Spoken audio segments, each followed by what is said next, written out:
मेरा अब्दुल्ली माजरा। अच्छा, क्या मामला हुआ था आपके साथ जो आपको विदेश में इतने साल की जेल है वो काट के आनी पड़ी? क्या वजह रही? पूरी बताना सीक्वेंस से, क्या कैसे कैसे हुआ? मैं विदेश अमेरिका में जाना चाहता था स्टडी वीजा के लिए, बीटेक करने के लिए। तो उसके लिए अपने साथ के स्टेट में, करनाल में, डिस्ट्रिक्ट में मैं पढ़ाई कर रहा था उसके लिए। तो वहाँ पे मेरे को एक आदमी मिला, मेरा जब वो जैसे ही जान पहचान का मिल गया, तो उसने कहा कि मेरा रिश्तेदार है, उस जान पहचान का सुरेंद्र सिंह सुरजू। तो उसने कहा कि मेरा मेरे रिश्तेदार है, वो आपको भेज देगा। मैंने कहा ठीक है। मैंने अपने घर बात की, तो घर वाले करनाल एक दिन फूसगढ़ गाँव जहाँ पे उसका घर है सुरजू का, वो आए, और एजेंट जो था किरसन बुटेडे गाँव है निगदू के पास का, वो आया। वहाँ पे हम लोगों ने बैठ के बात की। उसने बोला कि मैं आपको भेज दूंगा, कोई दिक्कत नहीं है, आपका इंटरव्यू होगा दिल्ली, तो आपको इंटरव्यू देना पड़ेगा स्टडी वीजे के लिए, तो आप चले जाओगे, कोई दिक्कत नहीं है। 10 लाख रुपए लगेंगे आपके, 10 लाख में मैं आपकी फीस भरूंगा, फीस भी भरूंगा आपकी बीटेक की 6 महीने की। मैं हम बड़े खुश हो गए सब घर वाले, चलो हो जाएगा काम हमारा। तो ठीक है, उसने 1 महीने उसने हमसे 10 लाख रुपए ले लिए। हमने बोला कि आपको चेक दे देते हैं, उनने बोला चेक नहीं लूंगा मैं आपसे, चेक नहीं, इसमें कोई दिक्कत नहीं, आप कैश दे दो। तो घर वालों ने कैश दे दिया उसको 10 लाख रुपए। उसके बाद 1 महीने बाद उसने जुलाई के लास्ट में मेरे को दिल्ली बुलाया कि चल तेरा इंटरव्यू है, दिल्ली आ जा। मैं चला गया। उसने मेरे को होटल में रुकवाया, मैं वेट करता रहा। एक दिन 10 तारीख की 10/11 को उसने मेरे को टिक कुछ बोला, एयरपोर्ट पे पहुंच जा। और मैं घबरा गया एकदम। एक टिकट भेजी उसने, उसका एक आध एजेंट का था, जो उस दूसरा एजेंट था वो लेने आया। उसने बोला कि आपकी ब्राजील की टिकट है, ब्राजील जाना होगा आपको, और आपका इंटरव्यू वहाँ पे होगा। यहाँ पे एम्बेसी में थोड़ी दिक्कत आ रही है, तो वीजा नहीं आएगा। मैंने घर को से बात की, तो उसने बोल घर के एक बार वो घबरा गए, फिर बात बूत करके बोला, बीच वाले आदमी से बात की, तो वे मान गए। तो मैं चला गया। उसके बाद ब्राजील जाने के बाद मैं इमिग्रेशन करवानी थी, मेरे को एग्जिट लेना था। तो उसके बाद मैंने उसको कॉल किया कि और अब मैं इमिग्रेशन करवाने जा रहा हूँ अपना एग्जिट लेने। उसने बोला ऐसे नहीं होगा, यहाँ पे असाइलम बोल दे। मैं फिर दोबारा घबरा गया, ये असाइलम मैंने पहली बार सुना था, असाइलम क्या? तो उनको ऐसे ही होगा, असाइलम बोल वरना तुझे कुछ नहीं होगा तेरा, तुझे रिपोर्ट कर देंगे, ये हो गया। मैंने वहां पे जाके डर की वजह से असाइलम बोल दिया इमिग्रेशन में। तो उन्होंने मेरे को एक एयरपोर्ट होल्डिंग में घेर दिया। उन्होंने वहां पे 16 दिन रखा। वहां ना मेरी कुछ सही से बात हुई या कुछ भी, खाने पीने की बहुत दिक्कत आई। तो उन्होंने वो घर को से बात की उसने, और बोला कि वो बाहर नहीं निकलेगा जब तक पैसे नहीं दिए जाने के। तो उन्होंने घर से 20 लाख की दो मांग की। मेरे घर के फिर घबरा गए। उन्होंने फिर अपना इधर उधर से इंतजाम करके 20 लाख रुपए का इंतजाम किया। 20 लाख का इंतजाम करके उसे उसके वहीं पर उसके घर, उसके पिताजी के सामने, बीबी के सामने भी के उनको पैसे दिए। उसके बाद मैं वहां से एग्जिट हुआ। उन लोगों ने मेरे को, एयरपोर्ट वालों ने छोड़ दिया बाहर। फिर मैंने उसको कॉल किया, अब क्या होगा भाई मेरा? तो उसने क्या किया, अपना जो एजेंट था दूसरा, अपने मेरी फोटो मंगाई, और आ गया। एक आदमी आया मेरे पास और बोला चल मेरे साथ। मैंने उससे बात की, तो बोला इसके साथ चला जा। वो मुझे अपने साथ घर ले गया। उसने मेरा फोन खोस लिया वहां पे, और मेरी ना घर बात होने दी, और खाना वगैरह में बहुत दिक्कत करी। कुछ भी ऐसे नीचे से धरती पे सुला दिया, मैंने कि इधर ही सो जा। और धरती पे पासपोर्ट खोस लिया मेरा। अगले दिन मुझे कार में बैठा के, मैंने सोचा कहीं दूसरी जगह लेके जा रहा होगा, बोलिविया ले गया। एक अलग कंट्री है ब्राजील के पास, बोलिविया ले गया। ऐसे ही करते करते अलग अलग उसके लोग होते होते बोलिविया, बोलिविया से पेरू, पेरू से एक्वाडोर, एक्वाडोर से कोलंबिया। कोलंबिया में जाके और ज्यादा दिक्कत होगी, वहां पे ना खाने के लिए कुछ भी। मैंने बोला मैं समझ गया मेरे साथ कुछ इसने धोखा किया है, ये मेरे को 2 नंबर में कुछ भी खोज। तो मैंने मगर मुझे घर वापस जाना भाई। मैंने उससे बात की एक दोस्त के फोन से, तो मेरे को घर भेज, मेरे को कोई दिक्कत नहीं है, तू घर भेज मेरे को। वरना मैं यहाँ की इमिग्रेशन वगैरह जो भी पुलिस है मैं उसके पास जाऊंगा, यहाँ से भाग जाऊंगा। उसके बाद उसने जो वहाँ के उसके एजेंट थे उन लोगों से मुझे पिटवाया। उन्होंने मेरे को कई दिन मारा, ना कुछ खाने को दिया ना कुछ, नीचे ही धरती पे सुला देते थे ऐसे ही। एक दिन क्या हुआ, कुछ दिन बाद कुछ लोग आए और उन्होंने रात के समय हमें जंगल में बांट दिया अपने साथ, बंदूक की नोक पे चलो यहाँ से। ऐसे ही 10 दिन हम फिर जंगल में चले, कोलंबिया के जंगल से पनामा के जंगल में एंटर हो गए। वहाँ पे कुछ लोग बेचारे वहाँ पे हमारे साथ थे मर गए, कि एक बहुत पंजाब के लड़का था उसका हार्ट फेल हो गया। वो था कई कुछ थे, एक कपल था वो पहाड़ी से गिर गया। ऐसे ही कई मौतें होगी। यह है भगवान का शुक्र है मैं सही सलामत पहुंच गया। 10 दिन बाद मैंने जब जैसे ही पनामा क्रॉस किया, उसके बाद वो उस पनामा की जो आर्मी थी उन्होंने पकड़ लिया मेरे को। वे अपने साथ उसमें ले गए अपनी जेल में। जेल में ले गए तो वहां से ना मेरी कुछ सही घर बात हुई ना कुछ, घर के फिर घबरा रहे इतने दिन से, कोई बात नहीं। उसने 20 लाख की मांग की, अगर 20 लाख दो तो आपका बच्चा छूटेगा। 20 लाख की मांग की, घर ने इधर उधर से पैसे इकट्ठा करके 20 लाख का इंतजाम करके उसे फिर दोबारा 20 लाख दिए। फिर 45 दिन की जेल काटने के बाद मैं वहां से छूटा, उधर से छूटा। उसके बाद ऐसे ही फिर वो उनके बंदे ले गए मुझे अपने साथ।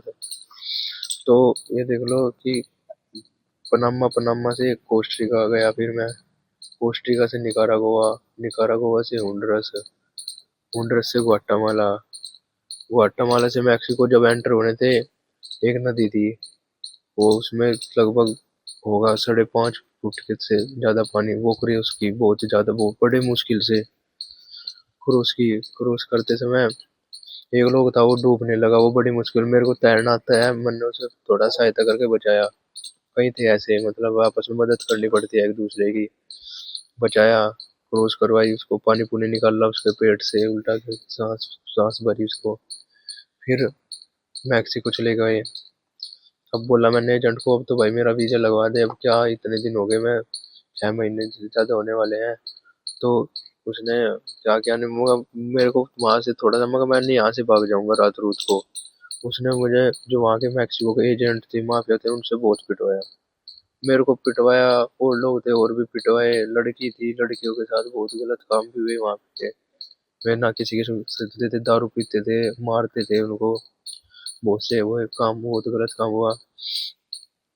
इन्होंने घर बात करके उन्होंने वो फिर जो था, बात नहीं होती थी तो 12 लाख रुपए फिर यही को लेने आया वो, उसके पिताजी और वो जो बीच का लोग था, वे सब लोग आए यहाँ पे। सूरजमान है वो, नंबर लेने, पैसे लेने आए। पैसे लेके फिर ऐसे करते करते मैं यहाँ पे बॉर्डर कुछ के पास जाके, मैक्सिको जो बॉर्डर है दीवार के पास ले गए। वहां से बंदूक के सहारे पे हमें बॉर्डर क्रॉस करवा दिया। वहां जाके मैं बॉर्डर क्रॉस किया, वहां बैठ रहा, तो बॉर्डर सिक्योरिटी फोर्स आई, क्योंकि मुझे वहां पता ही नहीं था क्या करना क्या नहीं, मेरे साथ मुझे कुछ भी अंदाजा नहीं था। बॉर्डर वाले जो फोर्स थी, बॉर्डर सिक्योरिटी, वो आई, वो अपने साथ उठा के ले गई। वहां पे जाके कुछ भी उन्होंने अपने साथ रखा, उन्होंने खाना पीना ठीक दिया, ठीक था, पर कुछ ना बात हो रही ना कुछ। जेल में मैंने सोच लिया था कि सारी उम्र शायद मेरी जेल में ही कटेगी अब, ना घर को से बात हो रही ना कुछ, इधर करके भी परेशान। तो फिर उसने 2.5 लाख रुपए लिया कि उधर से छुटवा दूं आप लड़के को। 2.5 लाख रुपए फिर लिए, ऐसे करके उन्होंने, ना मैं वहां से छुट पाया। उसके बाद मैं बॉर्डर क्रॉस किया था मैंने 24 जनवरी 2024 को, 2025 को, और अब मैं 7 तारीख को आया हूँ, बस 7 जनवरी को यहाँ पे। वहां से कैसे निकल पाए, फिर सात फार्म जन कैसे पूछे? 7 जनवरी 2026 को मैं इंडिया एयरपोर्ट में आया। यूएस से कैसे निकले आप वहां से? यूएस उन्होंने अपने जहाज में, जो उनकी इंटरनेशनल ओमनी, एक उनकी इंटरनेशनल एयरलाइन है, उसमें भेजा हमको, हथकड़ी लगा दी हाथों में और पैरों में, उन्होंने भेजा। फिर दिल्ली उतर गए यहाँ पे। आपका नाम? देवेंद्र कुमार। नरेंद्र जी, ये बताइए, ये आपका बेटा कहाँ गया था और कैसे फंस गया था? ये यहाँ से तो करनाल पढ़ने के लिए गया था जी। वहां पर इसको इस हमारे जो इस एजेंट ने भेजा, इससे इसका संपर्क हो गया था। विदेश जाने की इच्छा थी स्टडी वीजे से। तो इसने अपना कहा मैं आपको यो वहाँ अमेरिका भेज दूंगा। तो अमेरिका भेज दूंगा। हम वहां पे गए, बातचीत हुई, इनके द्वारा पैसे वैसे की सब बात तय करी। उसमें भेजने की बात होगी, मगर चलो भाई भेज दिए। टाइम दिया इसने, कहना मैं 1 महीने के अंदर अंदर इसको बच्चे को आपको कामयाब कर दूंगा, भेज दूंगा। मगर ठीक है भैया। तो भेजा जी इसने। और इसे बच्चे को इतने रास्ते में बहुत दिक्कत आई, समय ज्यादा लगा, बहुत समय ज्यादा लगा, यातनाएं बहुत झेलनी पड़ी रास्ते में।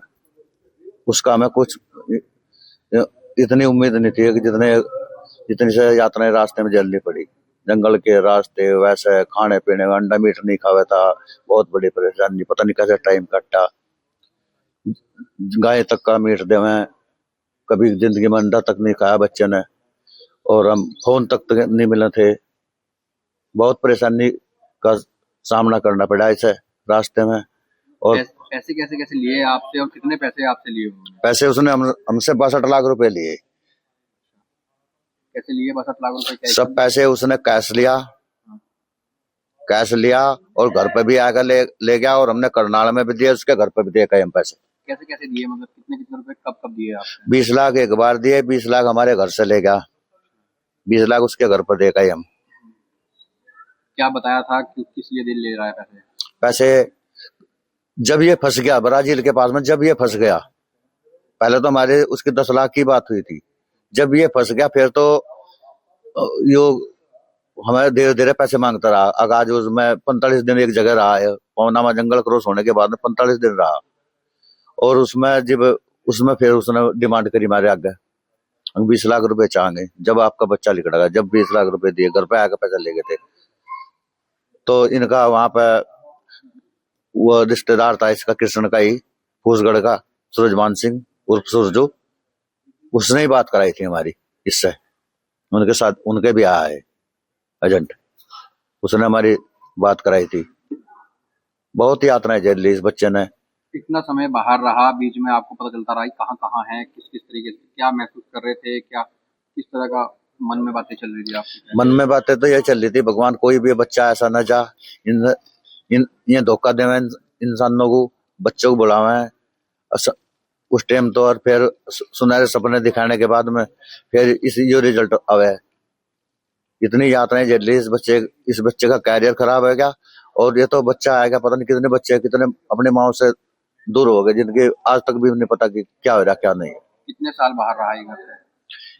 ये घर से ये वैसे तो 17 महीने में बढ़िया, घर तो 17-18 महीने में 18 महीने में घर पर बढ़िया।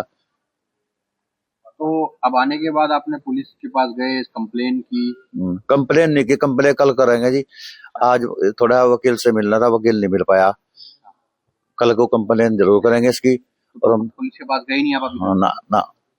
तो हम तो यही कहें अपनी सरकार से, उत्तर प्रदेश सरकार से, योगी सरकार से, कि ऐसे दरिंदों को कड़ी से कड़ी सजा मिले और हमें इंसाफ मिले और हमारे पैसे वापसी हो।